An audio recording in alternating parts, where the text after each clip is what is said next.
Today's video is a bit of a mix-up of things. We've got some tips, some techniques, some ideas, and I'll do a final run-through of the shed for Sandling Junction prior to me test fitting it at Paul's place next week.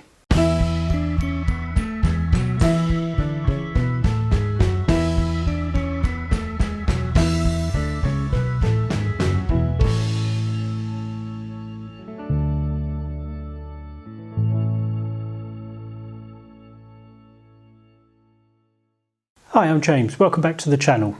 So this week's video is an assortment of different bits and pieces. To be honest with you, I've been very busy this week and I've not had time to prepare one video about one slightly more in-depth subject. So I'm going to throw a few little bits and pieces that have cropped up this week into the video, and we'll have a look at the shed for Sandling Junction. Now the shed isn't finished yet. There's still some work to do, but you can see where it's at, because next week, in fact probably by the time you're watching this, the shed will have gone to Sandling Junction, we'll have tried it in place, and we'll see how it works. So first up today, I've got a little painting tip for you. Very often when going about our model making, we acquire all sorts of tiny little things like these that need painting. Take these axle boxes that I 3D printed last week, for example. These things are tiny, and these can be quite difficult to paint. Now my preferred method for painting all of these sorts of things is the airbrush, but that itself can be quite tricky because the minute we blast them with the airbrush, the bits fling across all over the place, just as I've just flicked with my finger. So what we need is a method for holding these things down so they don't roll about. Now we could use a bit of blue tack or something like that, but we have to sort of squish them in, and that doesn't always work so well.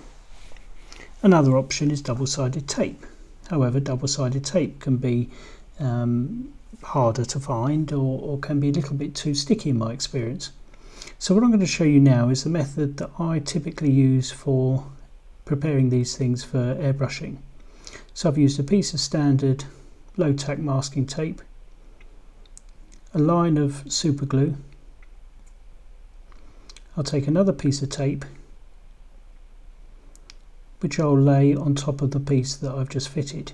Now this is sticky side up, so it can be a little bit tricky to stick down, but the super glue will soon grab it. And there we go. So now we've got a nice low tack surface on which we can stick all of our bits and pieces. They won't blow away when we airbrush them, and we can stick whatever we like down. And this will hold these things really quite firmly indeed. I've used this method before on a CNC router, for example, when you get a few strips of this and it will literally hold anything down. But this works quite nicely.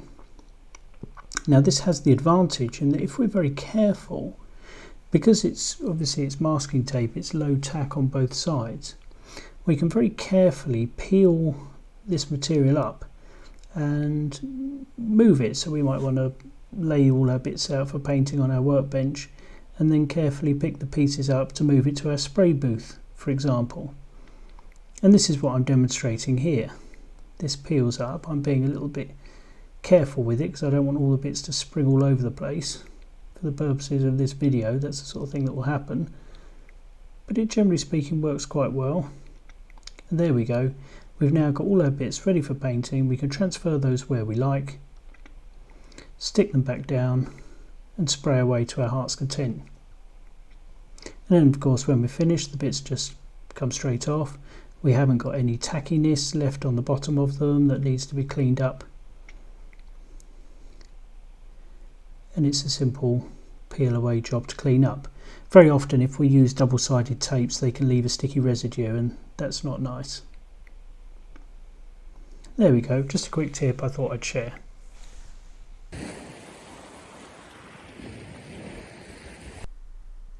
So what I'm showing you here is one of the rejected side panels for Paul's shed.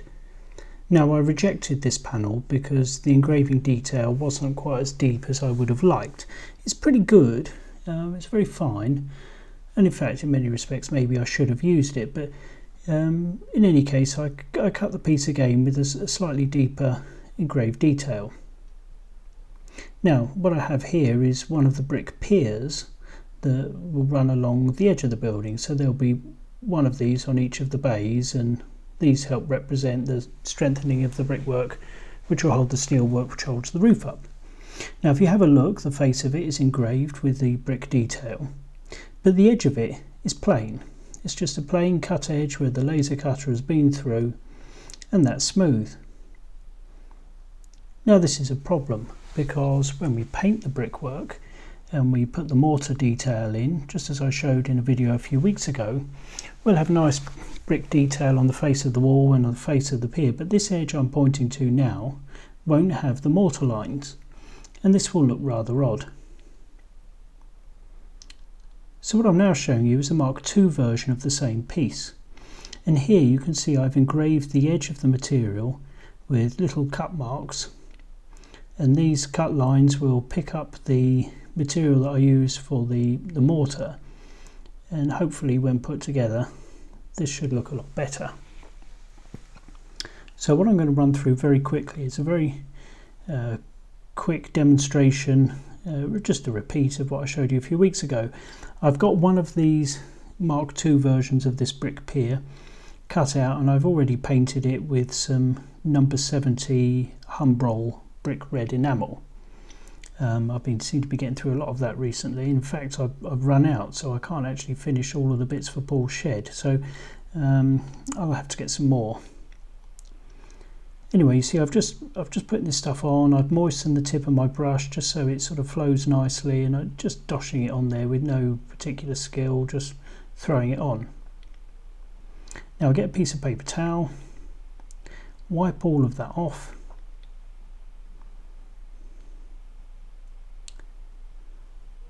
something like that, and you can see those mortar joints now in the edge of that brick pier, just as there is on the face. So when that's returned and glued to the face of the main wall, which will all have the same treatment, it should look nice with that edge detail being properly sort of delineated, if you like. Now this is something that I've seen overlooked on many of the brick kits and things like that I've seen. But it really makes a difference. So that's something to bear in mind when producing this type of laser cut brickwork. So how was that engraved detail achieved on the edges of the brick pier? Well, to demonstrate that, I've got on screen here the artwork that I produced for that brick pier. It's quite straightforward. Now if I zoom in closely, you can see we've got the black outer line, which the laser will cut, and then the red line delineating the English bond brickwork, and we're going to engrave that detail. Now, before we get going, if I just open up the printer properties and we just have a look at the settings just for a moment, we can see that the colour 1, which is the black outer line, we've set to a power of 100% and the speed to 5%. Now these are variables, we can change these however we like. But just consider this for a moment. The laser is going to be at maximum power, travelling relatively slowly, only 5% of its possible travel speed. And that combination of high power and slow speed will easily cut through this piece of material. Now the red lines, the brickwork, I've changed the variables. So in this case, the power is at 60% and the speed is 100%. So the laser's running at a slightly lower power and much faster. So that's, instead of cutting through the material, it's going to leave an engraved line. Now technically I guess it's a cut line, not an engraved line, but it's a cut line at a lower power. So for the purposes of this, we'll just call that an engraved line. But that's how the difference between the cut line and the engraved detail is achieved. It's a combination of experimenting with these variables. And different materials, these settings would be different, and I have a whole box of test pieces that I've done, and I've worked out what I consider to be the optimum settings for either cutting or engraving surface detail onto a part. Anyway, let's close this for a moment and have a look back at this drawing. So if I want to get an engraved detail on the edge, it's very simple. What I do is I'll just put a little black line in, and I do that as follows. So I've selected my line tool, and I've chosen a tool which will attach it to the end point of a line. Now I think in this case I want to just nick the edge of this piece of material, so I'm going to come in by 0.2 of a millimetre. So in my top left hand corner of the screen I can enter coordinates, so I'm going to put 0.2 of a millimetre in for the X coordinate and 0 for the Y, and what that's done, if I zoom in, is left a little black line here, so the laser will come round this edge, nip in here, come back out and move along, and that's what will give the effect of this engraved line running around the side. So if I zoom into the whole thing, in fact I won't zoom into the whole thing, I'll just do a little bit here so it's a bit clearer. Having done that once, I can now select that and copy that many times over. So I don't know how many courses of bricks there are here. Let's say there's 50. Whoops. In fact, no, I'll do it. There probably is 50 or maybe more, but I'm just going to do 5 to begin with. So I can do 5, and I can copy and paste that. So I can select that endpoint as a reference, and here. And now, I don't know if you can see, but if I select those 5 lines have copied down. And what I'm going to do, just for the purposes of making this a bit clearer, is I'll increase the line thickness of those. So ignore the thickness, I've just done that to make it obvious, but we can see that that detail is there. Now of course once I've done one side, I can repeat that process. This time I can move these, choose the other end of that line, move it across to here, and of course had I have done that 50 or 60 or 70 or however many times I needed to do for the whole pier, they'd have all copied straight across. So that in a nutshell is how we achieve that engraved detail on the edges of the pieces. So I'm just going to switch these back for a moment, slide this across here, and I'll put a little shot on screen just to remind us of what that edge detail looks like.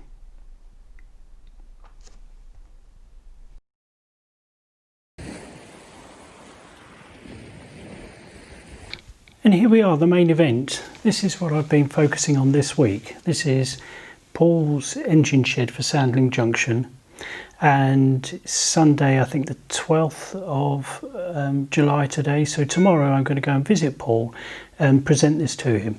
Now the building isn't finished yet, there's still plenty to do, but we're going to go and try it, have a little fit up, see if it's all okay and see if any modifications need to be made. But I thought before it goes to Sandling it would be worth just spending a few moments having a look at some of the features and seeing how it's all gone together. Now whilst the camera's at this angle, you can probably see we've got a bit of a gap running around here. Now this is quite deliberate, and I've not had time to fit these yet, so I may get this done this evening, or I may not. But there are the sort of the barge boards that will come up here, and if I get my hands out of the way of the camera, fill those details up. Hopefully that should look quite nice. And then down each of these brick piers there'll be a rainwater hopper here for the gutters in the valleys, downpipes, one on each of the brick piers. So that all of that is still to be added. Now if you remember from my video a couple of weeks ago, I explained how this roof would remove in 2 parts, and presently I have one of the roof sections pretty much finished, but for now I've left these card pieces unglued so that we can have a look inside and see what's going on. Now this is, I haven't really finished its first coat of paint yet. I'll paint all these purlins separately, but you can see how the roof module will lift out, and you can see these plastic sections forming the gutters for the roofs so that the water can run sideways. Now I've run out of this plastic strip, so I've got some bits and pieces that are missing. Now underneath these channel sections, so I've got one removed here, that's the steel beam that I spoke about last time, and then the bottom of the roof structure has little, I don't know what you call them, little nodule things on that will locate in the gutter, so the roof will just drop on. Now the roof covering I'm using, well, I'm going to do it 2 stages, but the first stage is card bent to a right angle, and I've found that when this is glued around the frame, provided it's done accurately, this forms quite a strong gusset and makes this framework, which is understandably got a bit of twist in it, it stops a lot of that twist and makes for a much sturdier structure. So that's a job that I will probably get done this evening if I get the purlins painted, or I might leave them off so that Paul can sort of see how it's all going together. Anyway, these pieces of card will glue over the top, and these really are just a foundation for the roof covering itself. Now, as a bit of background to this shed, this is a fictitious shed. This is going to go in the Ashford area of Paul's model railway layout, and of course this shed never existed in Ashford. Paul was simply inventing this shed to store his diesel locomotives in. And if you remember, we've taken the design of the shed.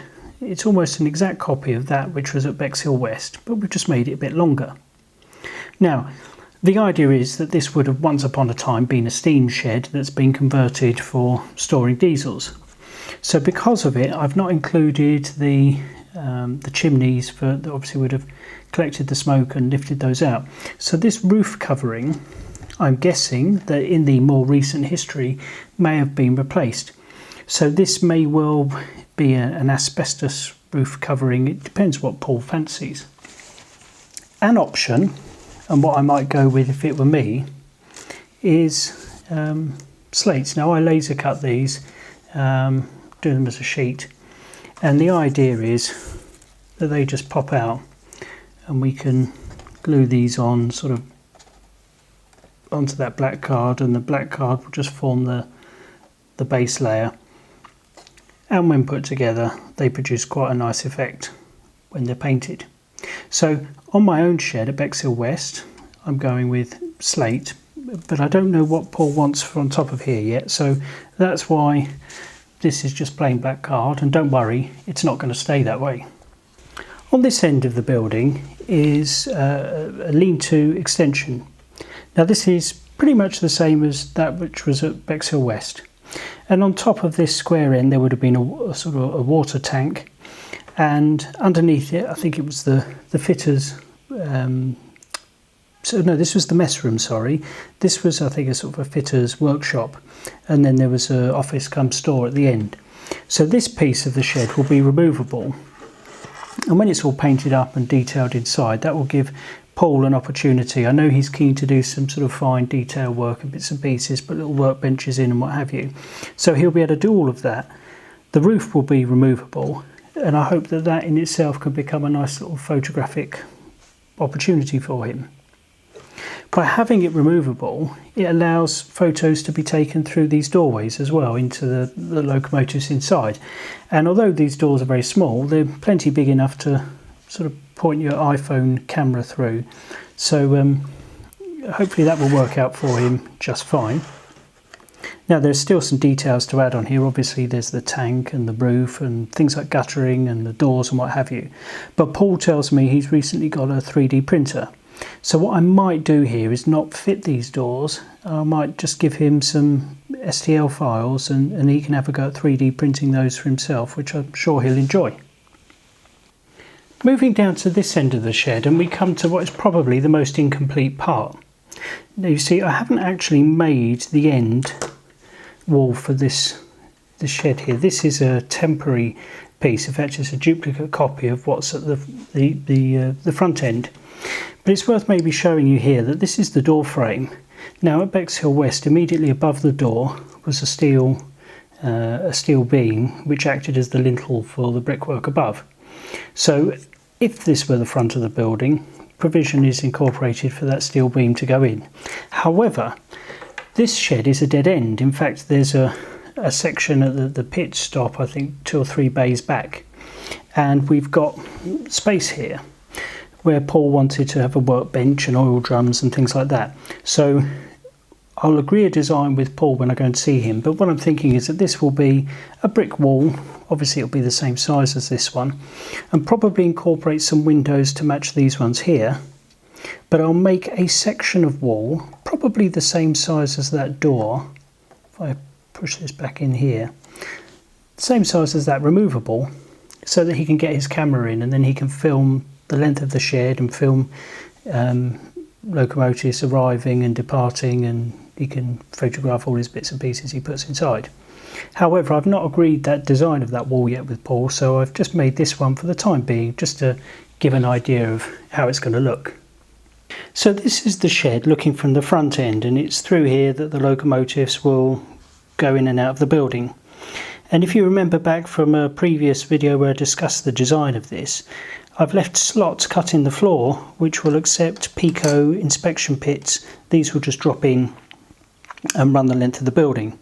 Now Paul has those, I don't have those here, so they're not fitted up yet. But when they are fitted up, we will drill 2mm diameter holes in the sides of the segments to take these miniature LEDs, which will push in from the side. And that's why there are these rectangular cutouts in the side of the floor section. They're there just to take the LED as it fits in through the side of the inspection pit.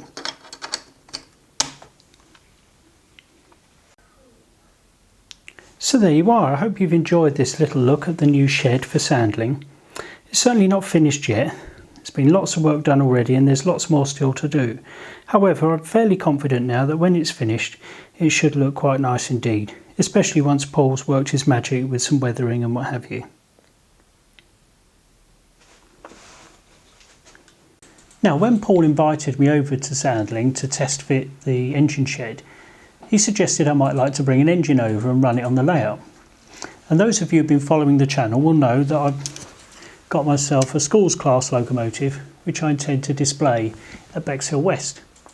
However, seeing as this is sort of a bit of fun and an opportunity to visit another channel, I thought it would be fun to make a little headboard for the smoke box door. So I designed one in CAD and 3D printed it. In fact, I 3D printed several, but each time they curled up as the UV light exposing them sort of tended to cause the resin to cure and shrink slightly on one side rather than the other. Now my UV setup is not very elaborate at the moment. I'm only sort of applying the light, if you like, to one side at a time, so that's why it curled up. And I don't have time to rejig the UV setup, so I thought I'd beef up the headboard. And I've added some heavy ribbing to the back of it, and I thought whilst I was about it, I'll stick a bracket on to attach around the chimney of the locomotive. And the Mark II versions worked out just fine. They printed nicely and the end result was pretty good. So all that remained was to paint one up and stick it on the front of the engine. So you could see here hopefully the finished article, and I must apologise, I didn't have any nice small paintbrushes. And it was late at night and I was very tired, but there we go. That's if I can get the camera to focus, that's the end product, and from about 10 yards it looks quite good. I hope that'll put a smile on Paul's face.